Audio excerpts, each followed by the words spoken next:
যদি তোর ডাক শুনে কেউ না আসে তবে একলা চলো রে, একলা চলো, একলা চলো, একলা চলো রে। যদি তোর ডাক শুনে কেউ না আসে তবে একলা চলো রে। কেন বের জল যায় বা হাই, ওই যে বললাম যদি তোর ডাক শুনে কেউ না আসে রে তবে একলা চলো। সত্যি এই কথাটা আমরা ছোটবেলা থেকে প্রচুর শুনেছি, তাই না? একটা খাঁটি কথা। বলে গেছেন কত নামই একজন মানুষ, তাই না? জীবনে একা এসেছি, একাই আছি, আর ভবিষ্যতে একাই আবার যেতে হবে। এই পৃথিবীতে সমস্ত কিছু একটা মায়া, তাই না? যে মায়াটা আমাদের বন্ধনে বদ্ধ করে রাখে হয়তো কয়েকটা বছর, তারপরে জীবনটা কিন্তু একলা একলাই কাটাতে হয়। কিন্তু যেটুকু সময় আমরা সংসার জীবনে থাকি তখন আমাদের কাজ করতে লাগে, আর এরই নাম হচ্ছে এইটুকু জীবন। জীবনটা অনেকটা বড়। লোকে বলে না যে 7 জন্ম নাকি বলে একটা কথা আছে, কিন্তু আমি তা মনে করি না। জানো বন্ধুরা, যা আছে তা হচ্ছে এই বর্তমান, আর যা আমাদের এই জীবনে চলার পথে অনেক অনেক অনেক কিছু শিখে। Hello everyone, welcome to my new blog video. তোমরা কেমন আছো? সকলে আশা করছি অনেক ভালো আছো। উত্তর দিনাজপুর জেলার ছোট্ট একটি গ্রাম থেকে আমি পায়েল আমার নতুন একটি ভিডিওতে তোমাদের অনেকটা ভালোবাসা জানিয়ে আজকে একটা সুন্দর ভিডিও নিয়ে হাজির হয়েছি। চলো তবে ভিডিওটা শুরু করা যাক। কাজে রোহিত হাই করো, হাই। রোহিত যাচ্ছে একটা বাস নিয়ে, ঠিক আছে। আয়নের আব্বা আর এক দাদা ভাই এসছেন আমাদের জমিতে কাজ করছে, মানে আয়নের আব্বা আর এক দাদা ভাই। দেখো আয়নের কাণ্ড দেখো, বেলুন নিয়ে বেলুন পাক। আসো আসো আসো আব্বু। আয়নকে স্নান, তোমরা নানান ভিডিওতে এই মাঠ দেখেছো অবশ্যই, আর অনেক ভালোবাসা জানিয়েছো, তার জন্য আমি অনেকটা তোমাদের থ্যাংক ইউ জানাই, ঠিক আছে।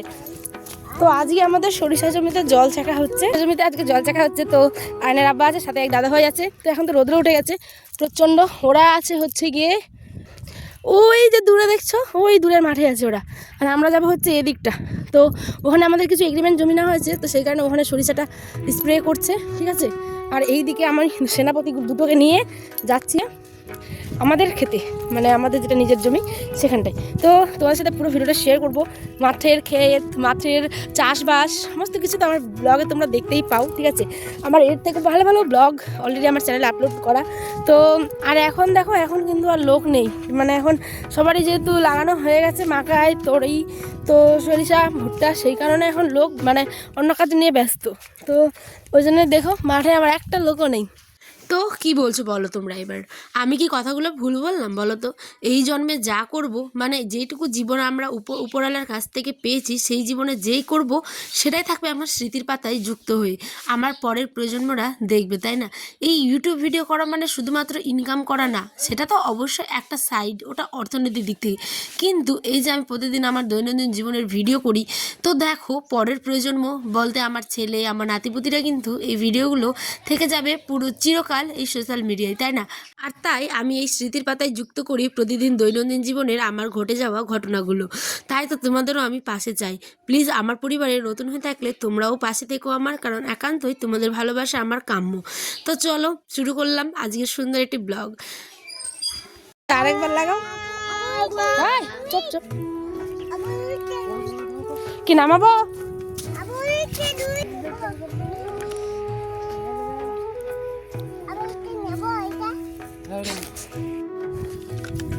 বাসটাতে করে আনতে হবে।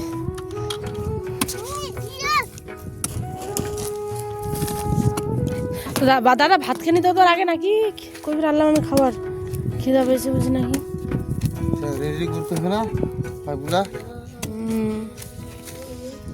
এখান থেকেই তো যাবে না? ওই যে হচ্ছে আমাদের ওটা ক্ষেত।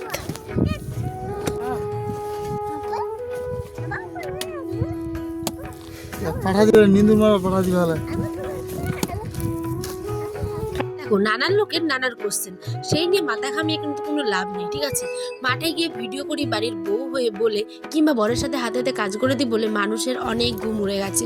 তারা এতটাই চিন্তা করে সত্যি কথা বলছি বন্ধুরা, ওরা আমাদের হয়তো প্রকৃত আপনজন, কিন্তু আমরা বুঝি না, জানি না কেন। আমি ভিডিও করি, আমার কোনো অসুবিধা নেই, আমার ফ্যামিলি মেম্বারের কোনো অসুবিধা নেই, কিন্তু তাদের আবার অনেক অসুবিধা। এটাই হচ্ছে গিয়ে জীবন, ঠিক আছে। তুমি যতই নিজের পায়ে দাঁড়ানোর চেষ্টা করো, ভালো ভালো কিছু করার চেষ্টা করো তখন থেকেই তোমাকে পিছনে টেনে হিঁচড়ে নামিয়ে দেয় সমাজের কিছু মানুষ, আবার কিছু আপনজন, ঠিক আছে? তো দিন শেষে যখন বাড়ির মানে নুনটা শেষ হয়ে যাবে তখন কিন্তু কেউ তোমাকে এসে বলবে না যে আজকে এই নুনটা দিয়ে রান্না করো, আমার নুনটা দিয়ে। আর দিলেও সেটা দিবে হচ্ছে ধার। তো যাই হোক, নিজের দিনের শেষে পেটের চিন্তাটা কিন্তু নিজেকেই করতে হবে। তাই নিজের ভালো ভালো কাজ করে নিজে যত পারো এগিয়ে যাও। লোকের ভিডিও স্কিপ করে টেনে দেখে কোনো লাভ নেই। নিজে হাতে ফোনটা তুলো আর নিজের কাজ শুরু করো। অবশ্যই একদিন তোমারও দিন আসবে, ঠিক আছে? তো দেখো, কিছু কিছু কথা না শেয়ার করলে থাকা যায় না, কারণ তোমরা হচ্ছে আমার পরিবার, আর পরিবারের সাথে কিন্তু নিজের মতো কথা বলাই যায়। আমি তো সেটাই মনে করি, কোনো গোপন না, কোনো কিছু না, ঠিক আছে? খোলামেলা কথা বলি, তাহলেই আমি শান্তি পাই তোমাদের সাথে কথা বলে। আর তাই তো বললাম, জীবনে কেউ সঙ্গ না দিলে একাই চলো। একাই চললে দেখবে নিজের পায়ে যখন দাঁড়াবে তখন সেই দূরে সরে যাওয়া, মানে মুখের পিছনে মুখোশ পরে থাকা লোকগুলোই পিছনে এসে কিন্তু তোমার দাঁড়িয়ে থাকবে। যখন তুমি একটা জায়গায় দাঁড়াবে ঠিক তখন, তার আগে কিন্তু তুমি কাউকে পাবেই না। তো যাই হোক, অনেক কিছু বলে দিলাম। এখন এসছি আমরা হচ্ছে গিয়ে মাঠে, আমাদের সরিষা খেতে জল সেচ দেওয়া হবে। তো মাঠের কাজকর্ম কতই না কষ্ট বলো তো। যারা হয়তো সরিষার তেল খাও তারা বোঝো না যে এই সরিষা উৎপাদনের পিছনে কতটা কষ্ট লুকিয়ে থাকে একটা কৃষকের। হ্যাঁ, কৃষকই বলবো তো, কারণ যারা মাঠে চাষবাস করে তাদের কিন্তু এক কথায় কৃষকই বলে।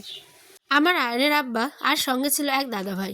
দেখো, এখানে সেলো মেশিনে একটা ভিতরে কিন্তু মাটির নিচে ছিল হচ্ছে গিয়ে ওয়াশার, যেখানটায় নাকি জল উঠবে, ঠিক আছে? আমার লাইফে এগুলো আমি ফার্স্ট টাইম দেখছি, তোমরাও হয়তো আমার সাথে সাথে দেখছো ফার্স্ট টাইম। তো দেখে কেমন লাগলো শেষে অবশ্যই আমাকে জানিয়ে যেও। চিদাতে করে এনে ঢালা কেন বের জল যায় বা খিদেছে মাটিলা এত শক্ত আড্ডা হলে মেন্ডালা পিছেছে উতিয়াল হলে মেন্ডা ছাগললা। তো মেশিনে দেখো পাইপ লাগানো হচ্ছে, এদিকে আবার এটা যেহেতু সেলো মেশিন তাই হচ্ছে গিয়ে কেরোসিন তেল দিয়ে চালানো হবে।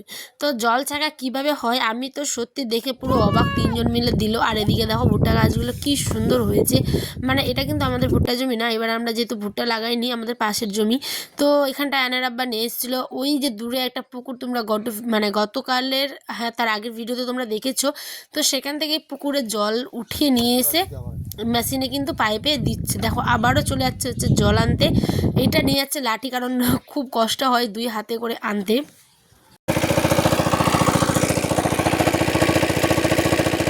আসলাম, ঠিক আছে, খাওয়া দাওয়া করে স্নান করে আসলাম, আয়নকে ঘুম পাড়িয়ে দিয়ে আসলাম। বাকিটা তোমাদের সাথে এবার শেয়ার করি।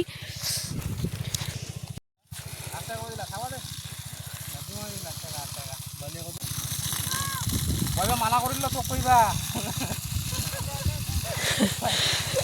কই না লাস্টে মেশিনটা বেরবা হবে, লাস্টে গেলাম তো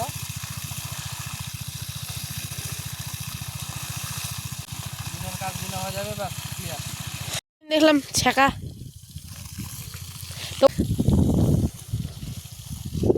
ওই যে তোমরা সকালে দেখলে দাদাভাই কিন্তু মাছ এনে দিয়েছিল, কিন্তু মাছ রান্না করলাম, সিমের ভাজা করেছি, পাঁপড় ভাজা, ভাত।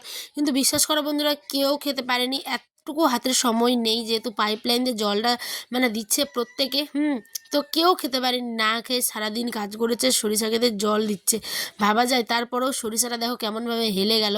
জানি না এই সরিষাগুলো আবার উঠে দাঁড়াবে কি না, মানে একটু একটু চিন্তা হচ্ছে। যদি উঠে না দাঁড়ায় দেখা গেলো সরিষা ভেঙে পড়ে গেল তখন। আর পাইপটা দেখো কত ভারী, কত যে পাইপ লাগিয়েছে, দুইটা বড় পাইপ আর তিনটে হচ্ছে ছোট পাইপ, ঠিক আছে? তো সরিষা মানে খেতে জল দেওয়ার পরেও একটা চিন্তা থেকেই যাচ্ছে, জানি না উপরওয়ালা কী করবে। এখানে সকলে জল দিচ্ছিল, এই যে আমাদের দাদা, আর ওইটা হচ্ছে আর একটা আমাদের গ্রামেরই দাদা হবে, ঠিক আছে? তো উনিও দিচ্ছিলেন। আমাদের জমিটা হয়ে গেলে আবার ওনার জমিটাতেও আমরা দিয়ে দিব। আমরা গ্রামের লোকেরা কিন্তু এরম করে একে অপরের কাজ করে দিই, তাহলে দেখবে তাড়াতাড়ি সমস্ত কাজ কিন্তু হয়ে যায়। তো এই যে মাছ রান্না করেছিলাম, এখন আয়নের আব্বা আসলো, খেতে দিব। তো দেখাবো ব্লগে। সকলে ভালো থেকো, সুস্থ থেকো, কেমন লাগলো অবশ্যই জানিয়ে যেও।